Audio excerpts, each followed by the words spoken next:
জৰ্জৰিত কৰিছে নেকি প্ৰজাগণৰ জীবন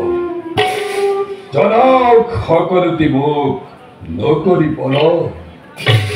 মহাৰাজ সকলোৰে মংগলাতি অযোধ্যা ৰাজ্যৰ কিন্তু মহাৰাজ কিন্তু বুলি ৰৈ গ'ল কিয় মন্ত্ৰীবৰ মহাৰাজ আজি প্ৰায় বহুদিন ধৰি নিৰীক্ষণ কৰিছো আপোনাক পূৰ্ণিমাৰ চন্দ্ৰফেন মুখনি আপোনাৰ দেখা পাওঁতেন বিষাদৰ কলীয়া ডাৱৰে আপোনাৰ ৰাজকাৰ্যটো নাই সেই পূৰ্বৰ সজীৱতা ইয়াৰ কাৰণ কি মহাৰাজ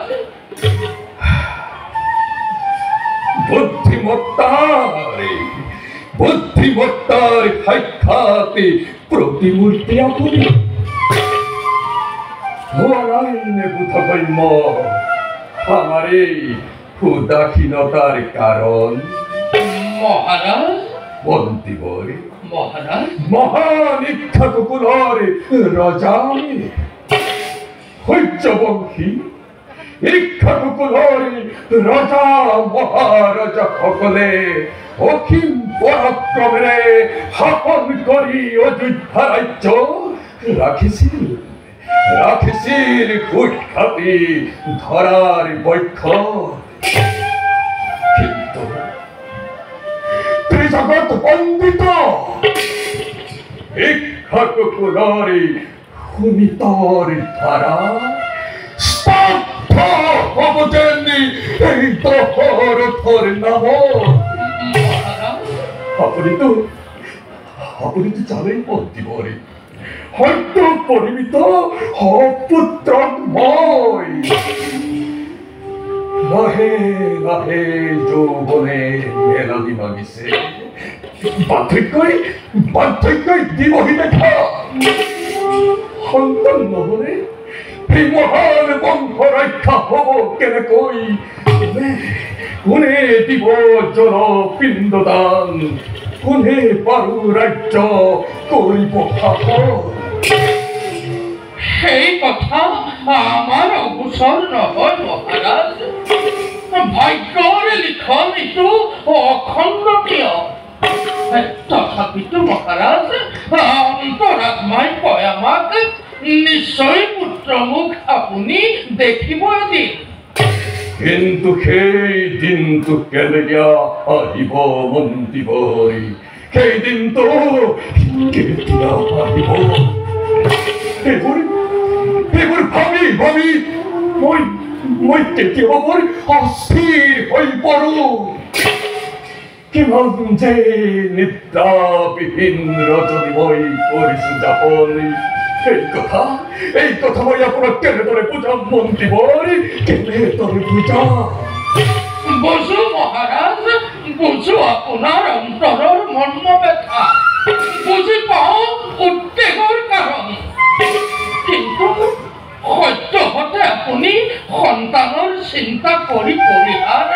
চিন্তা কৰক নিজ পুত্ৰ সদৃশ অযোধ্যাৰ শত শত প্ৰজাৰ কথা মহাৰাজ কি হ'ল মোৰ প্ৰিয় প্ৰজাগণৰ কিবা সংকটে তেওঁলোকক কৰিছে জুৰুলা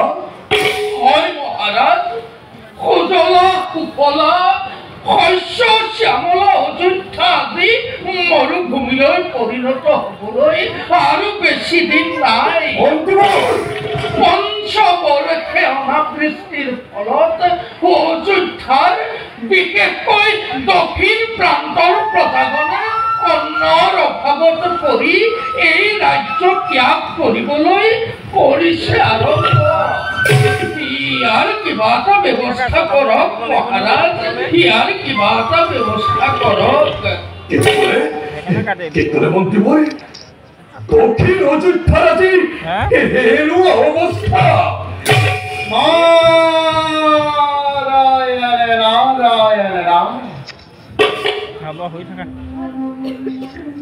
মহামন্ত্ৰী হেমন্তৰ কথা একেবাৰে সঁচা মহাৰাজ দখৰ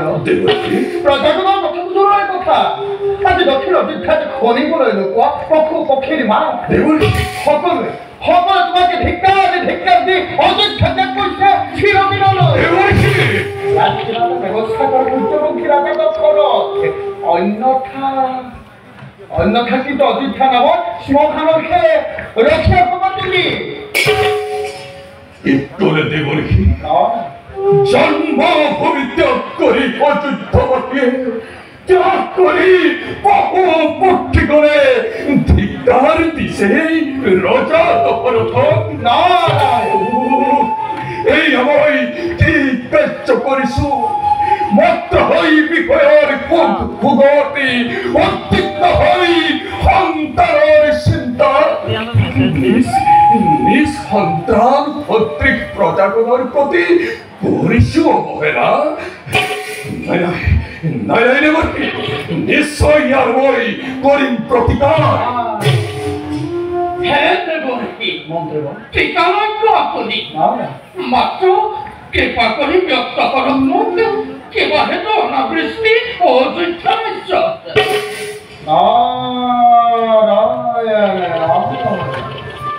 ইন্দ্ৰৰ অধীনী বেগ ক'লে কিবাকেতো বৃষ্টিপাত কৰোৱা নাই তাক নপচি লোৱা নাই পৰা মহাৰাজ নিয়মসিত উপদেশ প্ৰথমে পৰিভ্ৰমণ কৰি তোমাৰ ৰাজ্যতে দক্ষিণ প্ৰান্ততে ৰাজ সাহায্য প্ৰদান কৰা ভোকাটোৰ প্ৰচাৰ মাত্ৰ আছে তাৰপিছত গমন কৰি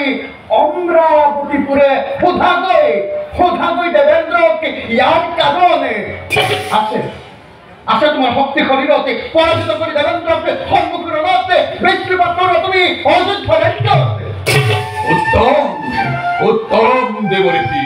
আপোনাৰ বাক্য শিৰোগত কৰি প্ৰথমতে যাম মই প্ৰজাৰ মাজতে প্ৰদান কৰি অন্ন বস্ত্ৰ ৰাজ ভঁৰালৰ পৰা প্ৰজাগণৰ ৰাখিম জীৱন আৰু পাছত চাম ভালদৰে কিবা দৰে দেৱেন্দ্ৰই বৃষ্টিপাত নকরে অযোধ্যার রাজ্য আসে মরি দুবাহতি অহিম হকতি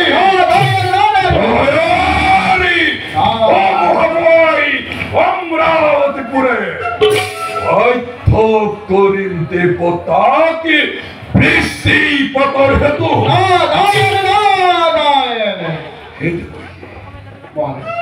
কৃপা করি কুয়ারালে হতি অযোধ্যারে প্রজা প্রজা হবারে হই আপনার শরণ জনাইছু হত প্রদীপা কল্যাণ রাজলক্ষ্মী পুনর্বাস কৰকে অযোধ্যা ৰাজ্য বাৰু ৰাজা আমি এতিয়া বিদায় মাগিল যাও হে হৰিত ভগৱান এলুৱাজি তুজনায়ে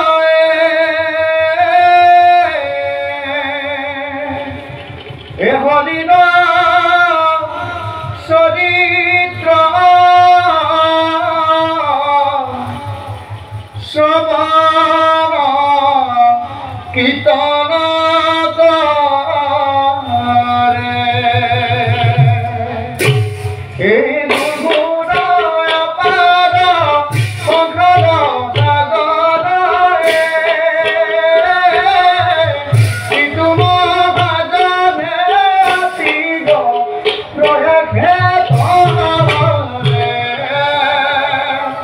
সিতুম ভাজনে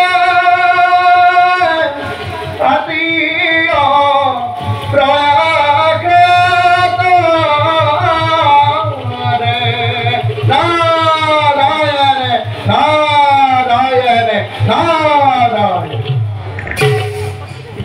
হে সিতুম ভাজনে